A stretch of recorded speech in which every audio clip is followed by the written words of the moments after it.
సత్తుపల్లిలో ఒక చక్కటి దివ్య కేంద్రాన్ని గత 2018వ సంవత్సరం అఖిల భారత అధ్యక్షులు శ్రీ నిమిష్ పాండ్య గారు వచ్చి మొదటి కింది అంతస్తులో ఉన్న సేవా కేంద్రాన్ని ప్రారంభం చేస్తే ఈ రోజు పెద్దలు రత్నాకర్ గారు వచ్చి మొదటి అంతస్తులో స్వామి యొక్క మందిరాన్ని ఈ రోజు ప్రారంభించుకోవడం చాలా ఆనందదాయకం. భగవాను యొక్క దివ్య అనుగ్రహానికి ఇదొక చిహ్నం.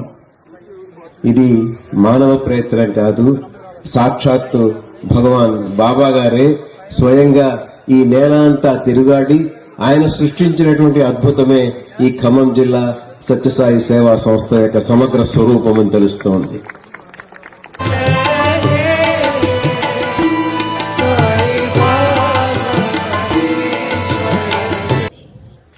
మాది అనంతపురం జిల్లా పక్కన ఉన్న కర్నూలు జిల్లా. నాకు సత్యసాయి బాబా గారి గురించి చిన్నప్పటి నుంచి నేను అన్ని చూస్తూ వింటూనే పెరిగాను.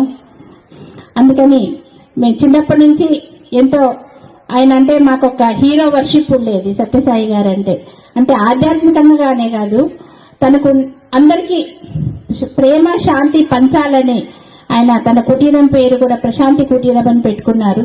పుట్టపర్తి ప్రశాంతి నిలయంలో ఏ రకంగా ఉంటుందో మన స్థాయిలో మనకు కూడా సత్తుపల్లి ప్రశాంతి నిలయం అదే శాంతిని, అదే ధర్మాన్ని, అదే సత్యాన్ని నెలకొల్పేటటువంటి నిలయంగా తీర్చిదిద్దినటువంటి, ఇందుట్లో పాలు పంచుకున్నటువంటి ప్రతి భక్తుడికి ఆ బాబా ఆశీస్సులు తప్పకుండా ఉంటాయని చెప్పి నేను కోరుకుంటూ, రత్నాకర్ గారు, నేను 95లో స్వామిని ప్రత్యక్షంగా ప్రశాంతి నిలయంలో ఆనాటి ప్రధానమంత్రి పివి నరసింహరావు గారు, ఆనాటి ముఖ్యమంత్రి చంద్రబాబు నాయుడు గారితో కలిసే అవకాశం నాకు దక్కింది.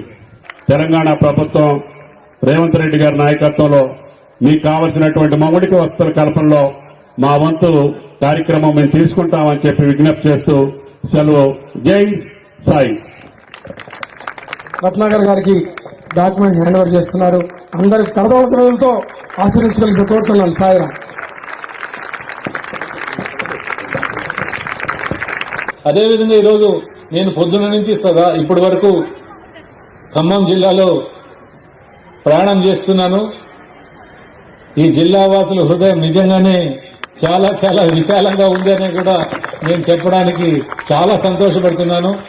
అందరూ కూడా మీరందరూ ఈ ఖమ్మం జిల్లా వాసులు, తెలంగాణ వాసులు కూడా ఆనందంగా ఉండి ఆ స్వామి యొక్క కృప ప్రతి కుటుంబం పైన ఉండి మీరు మీ పిల్ల పాపలతో మీరు ఎప్పుడూ కూడా ప్రశాంతంగా ఆరోగ్య ఐశ్వర్యాలతో మీరు అలరారుచుండాలని చెప్పి ఆ స్వామిని ప్రార్థిస్తూ ఈ సభకు మీరంతా విచ్చేసి ఇంత గౌరవాన్ని, ఇంత ఆనందాన్ని, ఇంత ప్రేమను పంచినటువంటి మీ అందరికీ కూడా కృతజ్ఞత తెలియజేసుకుంటూ, మరి సమయాభావంలో వాళ్ళు ఉన్నప్పటికీ కూడా మన తుమ్మల నాగేశ్వరరావు గారు ఒక సభ్యునిగా, మంత్రిగా కూడా నేను చూస్తున్నాను. ఆయన మామూలుగా చాలా చోట్ల నేను వెళ్తూ ఉంటాను.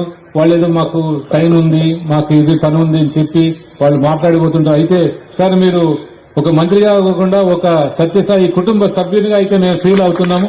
ఆ విధంగా మీరు రావడము, లోకల్ ఎమ్మెల్యే కూడా రావడం చాలా చాలా సంతోషంగా ఉంది. Thank you very much. జై సాయిరాం.